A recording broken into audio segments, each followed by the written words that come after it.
विश्वविद्यालय का नामकरण गौतम बुद्ध के नाम पर हुआ है।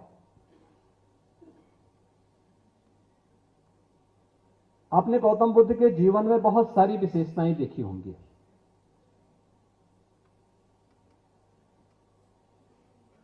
और जीवन के जिन रहस्यों को उन्होंने उद्घाटित किया था,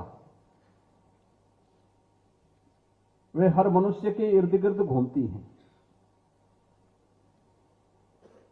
बुद्ध ने कहा था, समस्या है, यानी पहले हमने उसको स्वीकार करना, चुनौती को स्वीकार करना।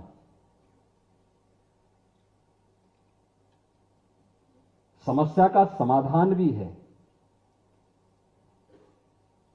आपने जो समस्या को स्वीकार किया तो उसके समाधान का रास्ता भी आपको तलाशना पड़ेगा।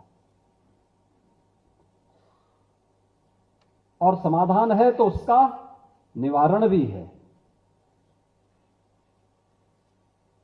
अक्सर होता क्या है, हम समस्या को ही स्वीकार नहीं करना चाहते। हमारी विफलता का रहस्य कहां छुपा है?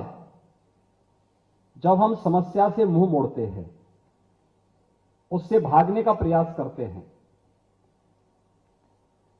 उसको जब स्वीकार ही नहीं करते, तो सबसे पहले समस्या को स्वीकार करना और हर समस्या का समाधान करने के लिए एक राह भी होती है। उस राह को चुनना, समाधान का रास्ता। और याद रखना, हर रास्ते मंजिल तक ही पहुंचते हैं, बशर्ते हम स्वयं हिम्मत न हारें। तो समस्या का समाधान भी है और मंजिल में पहुंच गए तो उसका निवारण भी है।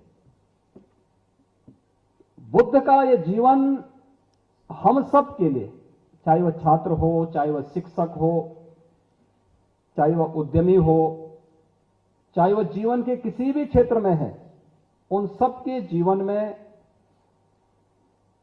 बराबर घटित होता है। लेकिन उस राह को कोई उपयोग नहीं करना चाहता। बुद्ध का जीवन अपने आप में बहुत रोमांचक है, प्रेरणादायी है, देश और दुनिया को एक नई राह दिखाने वाला है। हमने उसे किस रूप में स्वीकार किया, यह हम पे निर्भर करता है। जब उन्हें ज्ञान भी प्राप्त होता है, उसकी भी अलग अलग घटनाएं हैं। आपकी तरह ही अंतर केवल इतना है कि बुद्ध राजमहलों में कैद हो गए थे, एक सिद्धार्थ, एक राजकुमार के रूप में। अब अपने शिक्षण संस्थानों में कैद हो जाते हैं।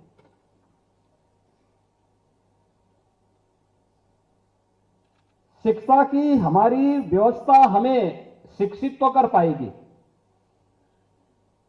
लेकिन जब तक उस शिक्षा के साथ व्यवहारिक ज्ञान नहीं होगा, तब तक वह हमें ज्ञानवान नहीं बना पाएगी। और दोनों में यही अंतर है।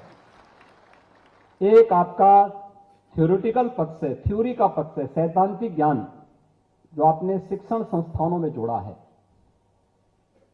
जिसकी एक नई शुरुआत गौतम बुद्ध विश्वविद्यालय आज फिर से प्रारंभ करने जा रहा है, उसको व्यावहारिकता के साथ जोड़ना। जब हमारे शिक्षण संस्थानों से कोई उपाधि धारक निकले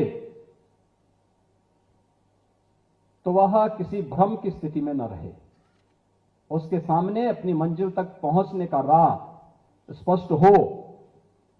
और यह हम सबके जीवन में अक्सर होता है। बुद्ध ने वे राह हमें दिखाई। याद रखना, टीम वर्क परिणाम देता है।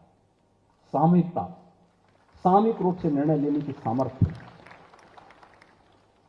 ये लोकतंत्र की ताकत भी है। यही हम सबकी ताकत है। विश्वविद्यालय हो या महाविद्यालय, कोई उद्योग जगत हो या कोई परिवार, अगर कोई व्यक्ति, एक ही व्यक्ति जबरन अपनी बात को थोपने का प्रयास करेगा, अन्य लोगों की बात को नहीं मानेगा, परिवार में विद्रोह हो जाता है, लोग नहीं मानते एक समय के बाद। एक टीम वर्क परिणाम देता है। टीम वही परिणाम देती है जो संगठित होकर के, एकजुट होकर के वन लीडरशिप में कार्य करती है, और वो परिणाम संगम शरणम गच्छामि, संगठित होकर के, एकजुट होकर के कार्य करना है। और बुद्ध का उद्देश्य मानवता के कल्याण का मार्ग प्रशस्त करती है। बुद्ध को ज्ञान प्राप्त हुआ तो ज्ञान प्राप्त होने के बाद 36 वर्ष बुद्ध ने केवल सामाजिक जन जागरण के कार्यक्रम के लिए अपने आप को समर्पित कर दिया। आप सब उस कालखंड के, उस महान संत के, परंपरा के नाम पर बने हुए विश्वविद्यालय, गौतम बुद्ध विश्वविद्यालय के छात्र हैं, जिन्हें आज विश्वविद्यालय अपने द्वितीय दीक्षांत समारोह में उपाधि वितरित कर रहा है। विश्वविद्यालय के पास अनंत संभावनाएं आगे बढ़ने की। इन अनंत संभावनाओं को अपने जीवन में समेट करके जीवन की राह को चुनना, और उस राह को चुनते हुए अपना मार्ग प्रशस्त करना, यह हर एक नागरिक के लिए भी आवश्यक है। समाज के हित में भी यही है और राष्ट्र के हित में भी यही है। और उन्हीं मूल्यों को समाहित करते हुए इस विश्वविद्यालय ने अपनी पहचान को आगे बढ़ाने का कार्य किया है।